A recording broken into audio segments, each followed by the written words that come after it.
Welcome to the Art of Living Free series with Anthony Silard, brought to you by theartoflivingfree.org. Today, Dr. Silard explores why COVID-19 is the second social distancing threat to our way of life in 13 years, Part 1. Hi, I'm Anthony Silard, and welcome to the Art of Living Free. Today we're going to explore why COVID-19 has been the second social distancing threat to our way of life in the last 13 years. The first social distancing threat to our way of life, which emerged in 2007, was the smartphone. So let's take a look at what's happened since the birth of the smartphone in 2007. We'll take a look at how loneliness, depression, anxiety have skyrocketed, and empathy has plummeted. First of all, loneliness. In 2018, Cigna, the healthcare company, they came out with a survey of over 10,000 American adults, and they found that 43% were lonely, meaning scoring high and scoring in the level of extreme loneliness in the UCLA Revised Loneliness Scale during the survey. 2 years later, in January 2020, Cigna issued the same survey, and guess what? The percentage of American adults who were lonely increased from 43% to 61%. Over 3 in 5 Americans now are lonely. This was before the pandemic, mind you, in January 2020. Today, I suspect that the loneliness levels of Americans are much, much higher. This is not a distinctly American phenomenon. So in Britain, for example, over 8 million Brits are lonely. That's why former Prime Minister Theresa May hired, for the first time of any nation in the world doing this, hired a minister for loneliness, if you can believe that. And even further, get this, a study came out which found that British children spend less time outside than prison inmates. Right? That is documented study. Now, this was before the pandemic, so this, of course, has gotten much worse in terms of loneliness and social isolation. So, further, a study by Philip Hyland of Trinity College Dublin of over 1,800 adults in Ireland. Again, loneliness is a global phenomenon. What Hyland found is that it's not the quantity of relationships that induces loneliness, it's the quality. And so when we're on our phones, oh, I've got so many friends. God, I'm just so great. Look, I've got like 300 people here who are my friends. They say that, and they like what I write, okay? That is not connection. Connection is when you're interacting with another human being, first by in person is the best, and then by phone, and then after, and so after phone, this is a distant cousin, like 5 times removed, that provides very little connection. So to demonstrate that, I'm going to share with you a study by Leslie Seltzer at University of Wisconsin in 2010.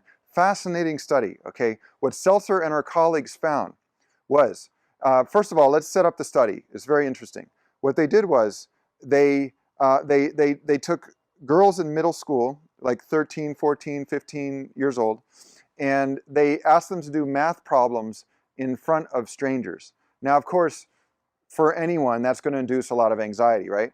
So what they wanted to see was, well, let's have them do these math problems in front of strangers, and then let's have them get, the first way they did it was, let's compare having an in-person meeting with their mother versus a phone call from their mother to see 2 things. One, are the girls releasing oxytocin, which is a neurochemical associated with bonding and nurturing? Are they releasing oxytocin through their saliva, salivary oxytocin? Are they releasing that more when they meet with their mother after this high stress situation of doing math problems in front of strangers, right? And yes, they're releasing oxytocin. They said, let's also test this with a phone call from the mother. It was almost very, very similar. The level of salivary oxytocin being released was very similar when they received a phone call from their mother. Hearing their mother's voice, again, it released this neuropeptide associated with bonding and warmth and so forth. So then they also decided, let's test urinary cortisol. So through the urine of the girls, let's test and see cortisol, which is associated with stress.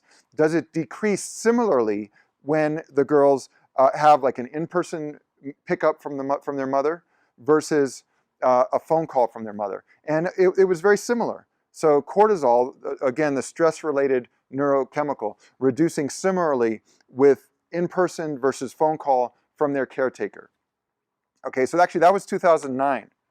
Then in 2010, Seltzer and her colleagues had a very innovative idea. Like, let's add a kind of electronic chat similar to email, and let's see if getting this electronic message from the mother has a similar effect to the in-person meeting or the phone call. And guess what? No effect. So essentially, no statistically significant effect. So an in-person meeting with the mother or a phone call from the mother resulted in releasing oxytocin, which is this neurochemical associated with bonding. And it also was associated with the decrease in urinary cortisol in this stress-related neurochemical.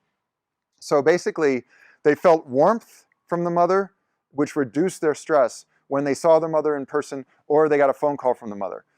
But when they got an email from the mother, there was no release of oxytocin. There was no decrease in cortisol. So there was no bonding, none of that feel-good bonding neuropeptide, and none of that decrease in stress measured by cortisol.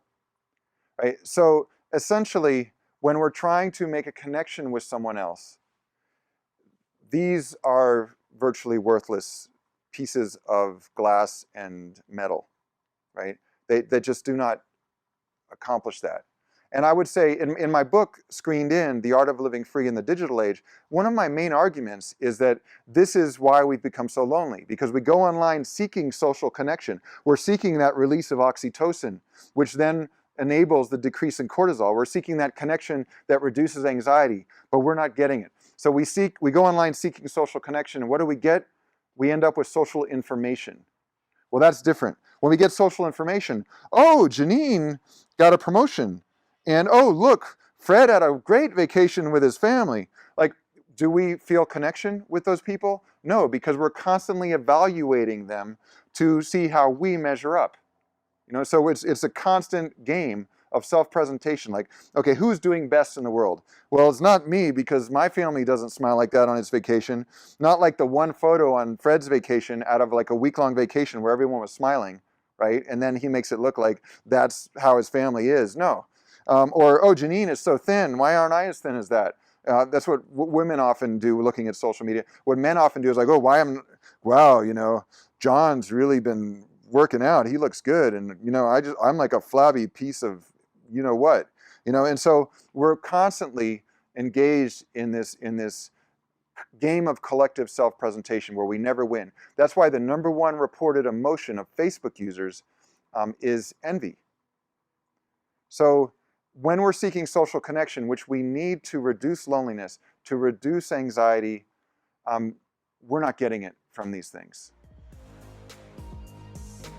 Life offers us many challenges, and theartoflivingfree.org offers new ways of thinking so we can see these challenges from a new angle and overcome them. Whether it's Anthony Silard's free blog, video or podcast series, his book, Screened In, The Art of Living Free in the Digital Age, or personalized courses, theartoflivingfree.org will help you refine your life vision and then transform it into action. Find out more at theartoflivingfree.org.